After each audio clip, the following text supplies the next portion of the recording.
Hello बच्चों, let's read the question. The question says the mass number of nucleus is equal to the number of a in 2 to 6 are 88 nucleus. There are B and C. Here A, B and C refers to.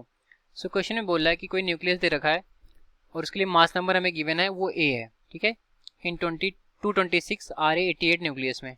तो बोल रहा है there are B and C. तो हमें बताना है ए और B, C, A B और सी किस चीज को रिफर कर रहे हैं from the given options. Options are: option A electrons it contains 138 protons and 88 neutrons. Option B protons it contains 226 neutrons and 88 neutrons.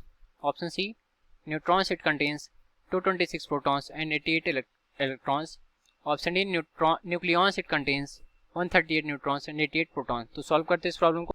तो यहाँ पर पहले हम अपना की कॉन्सेप्ट नोट डाउन करते हैं. तो लिखते हैं की कॉन्सेप्ट. तो बेसिकली किसी भी एटम का जो न्यूक्लियस होता है वो प्रोटॉन और न्यूट्रॉन से मिलकर के बना होता है. ठीक है, तो न्यूक्लियस जो होता है वो प्रोटॉन और न्यूट्रॉन से मिलकर के बना होता है. So nucleus is made of neutron and proton,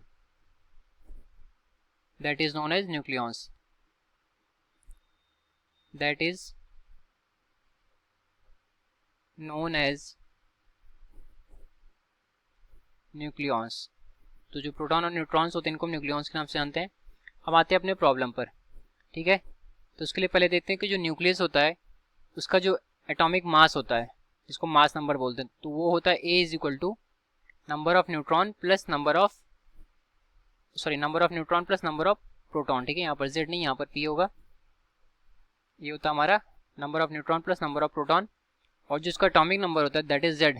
Z is equal to होता है ना हमारा नंबर ऑफ इलेक्ट्रॉन के बराबर. ठीक है, या फिर नंबर ऑफ प्रोटॉन के बराबर.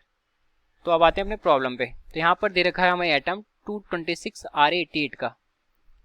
226 RA88 का अगर हम इसको कंपेयर करें AXZ से, तो यहाँ पर जो A हो गया हमारा मास नंबर हो गया.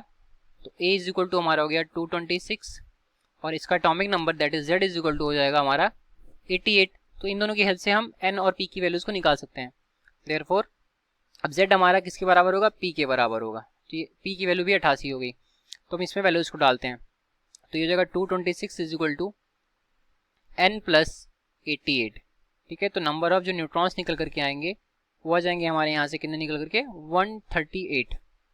ठीक, तो हमने यहाँ पर क्या देखा कि जो हमारा न्यूक्लियस है वो किससे मिलकर के बना है? न्यूट्रॉन और प्रोटॉन से मिलकर के बना है, जिसको हम न्यूक्लियॉन्स के नाम से जानते हैं. और जो हमारा गिवन एटम है उसमें नंबर ऑफ न्यूट्रॉन्स कितने 138 और नंबर ऑफ जो प्रोटॉन्स हैं वो 88 हैं. तो अब आते हैं अपने ऑप्शंस पे, चेक करते हैं कि कौन सा ऑप्शन हमारा इसके मैच कर रहा है. तो पहला बोल रहा है कि 138 प्रोटॉन्स, तो ये तो गलत हो गया क्योंकि नंबर ऑफ न्यूट्रॉन्स 138 है, तो ये गलत हो गया. दूसरे में 226 न्यूट्रॉन्स बोल रहा है, तो ये भी गलत है. तीसरा बोल रहा है कि 226 प्रोटॉन्स, तो ये भी गलत है. अब आते हैं डी पार्ट पे. तो बोला न्यूक्लियॉन्स इट कंटेन्स, तो जो हमारा न्यूक्लियस होगा वो न्यूक्लियॉन को कंटेन करता है. 138 न्यूट्रॉन्स भी हैं और 88 प्रोटॉन्स भी हैं. तो ऑप्शन नंबर डी हमारा करेक्ट हो गया. Hence option D is correct. तो ये रहा हमारे इस क्वेश्चन का correct solution. I hope you understood well. Thank you.